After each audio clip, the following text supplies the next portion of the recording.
हाँ चलिए भैया, थोड़ा सा इस वाली वीडियो में देखते हैं हम लोगों को हिचकी कैसे आती है। ठीक है, थोड़ा सा हिचकी के बारे में जानेंगे। सबसे पहले हिचकी के लिए हम देखेंगे कि ये हमारा, सपोज कीजिए कि ये हमारा मुंह, यहाँ पे हम लोगों ने भोजन खाया, भोजन खाने के बाद वो चला गया फूड पाइप में। वहां पे चला गया फूड पाइप।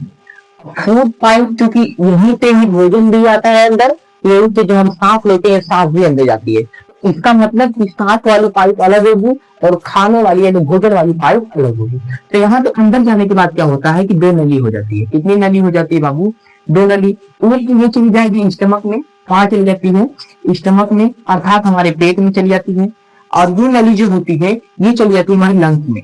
कहाँ चली जाएगी? लंग्स मतलब फेफड़ा में चली जाती है।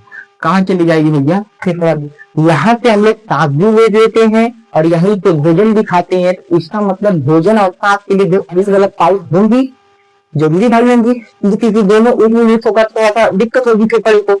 इसलिए दोनों की अलग अलग पाइप होती है। एक जो पाइप होगी लंग्स की तरफ जाती है, एक पाइप होती है स्टमक में जाती है, पेट में जाती है। अब यहाँ से एयर एंटर हुआ। क्या ये एंटर हुआ? एयर। एयर कितने जाएगा भैया? इस वाली पाइप में, लंग्स वाली पाइप में जाएगा और वहाँ लंग्स वाली पाइप को वहां जाएगा कार्बन डाइऑक्साइड। यहाँ से फूड इंटर होगा। क्या इंटर होगा? फूड इंटर होगा। और फूड इंटर होने के बाद कहाँ चला जाएगा? हमारे स्टमक में आता है। स्टमक में आने के बाद फिर वहां पे एनक के थ्रू बाहर चला जाता है। एनक के थ्रू बाहर चला जाएगा। लेकिन इन दोनों को कहीं मतलब एक मिला चला जाए। जैसे यहाँ पे भोजन आया, भोजन इसमें जाने के बजाय कहीं मंच में चला जाए, फेफड़े में चला जाए। तो यहाँ पे कुछ चेक पोस्ट यानी कुछ चीजें होनी चाहिए कि जो इस चीज को रोक सके कि हाँ अगर भोजन है तो पेट में जाए और अगर सांस है तो मतलब भागा है तो लंग्स में जाए। ये ब्लॉकर तो यहाँ पे होना चाहिए। उस चेक पोस्ट को जो यहाँ पे चेक पोस्ट का कार्य करता है, हम लोग इसे ईपीग्लॉटिस बोलते हैं। इसे हम लोग क्या बोलते हैं? ईपीग्लॉटिस। क्या बोलेंगे भैया? ईपीग्लॉटिस बोलते हैं। और यही ईपीग्लॉटिस ही भोजन को या वायु को अलग अलग करता है। अगर हम सांस लिए, खूब अच्छी सांस गई, सांस वो कहाँ चली जाएगी कि जब देखिएगा हमारा माइंड की हम सांस ले रहे हैं तो ईपीग्लॉटिस तुरंत इधर घूम जाएगा, इस वाले पाइप को बंद कर देगा और वो एयर में सांस कहाँ चली जाएगी? लंग्स में चली जाएगी। कोई दिक्कत नहीं है।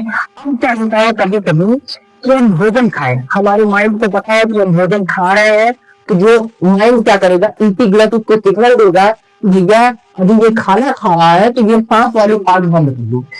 ये हमारे बंद कर देगा और भोजन कहाँ चला जाता है? हमारे स्टमक में, पेट में चला जाता है। हमको पॉइंट ऑफ व्यू क्या समझना है कि हिचकी कैसे आती है। इसमें देखेंगे कि कभी कभी क्या होता है कि हम खाना खा रहे होते हैं, कभी कभी हम खाना खा रहे होते हैं, दाल चावल भजिया रोटी जो भी हम खाते हैं, खाते खाते मानो किसी और के ख्यालों में खो गए। लोग इतनी बदनाम करते हैं कि बाबू जब आपको कोई याद करता है तब हिचकी आती है। ऐसा कुछ नहीं है, जब आप किसी को याद करेंगे तब हिचकी आती है। आप खाना खा रहे हैं, खाना खाते टाइम आपका माइंड चला गया हमारी वाली कैसी होगी, पता ना उसने खाना खाया कि नहीं खाया, माइंड आपका चला गया वहां पे।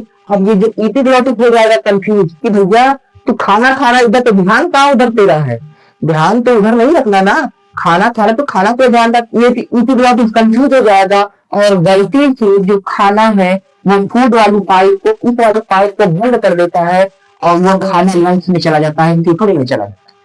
वो खाना कहाँ चला जाता है? फेफड़े में। फेफड़े में गाड़ी सकरा ये कालता हमरे डाटा करने मार मार को डाटा तो नीचे में होता है डायफ्राम। फेफड़ा के नीचे क्या होता है? डायफ्राम।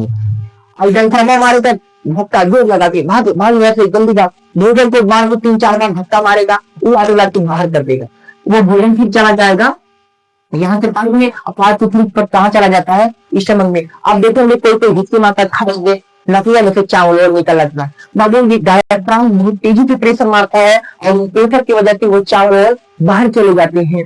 ये चावल क्यों बाहर जाते हैं? क्योंकि ये डायफ्राम भी केवल ऑक्सीजन और कार्बन डाइऑक्साइड को अंदर बाहर लेने के लिए बना है।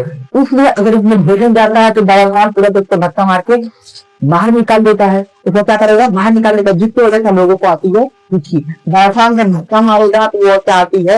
हिचकी। क्योंकि वो जो भोजन है वो स्टमक में, पेट में जाना चाहिए और वो चला गया था फेफड़े में, इसलिए क्या आ जाएगी? हिचकी आती है।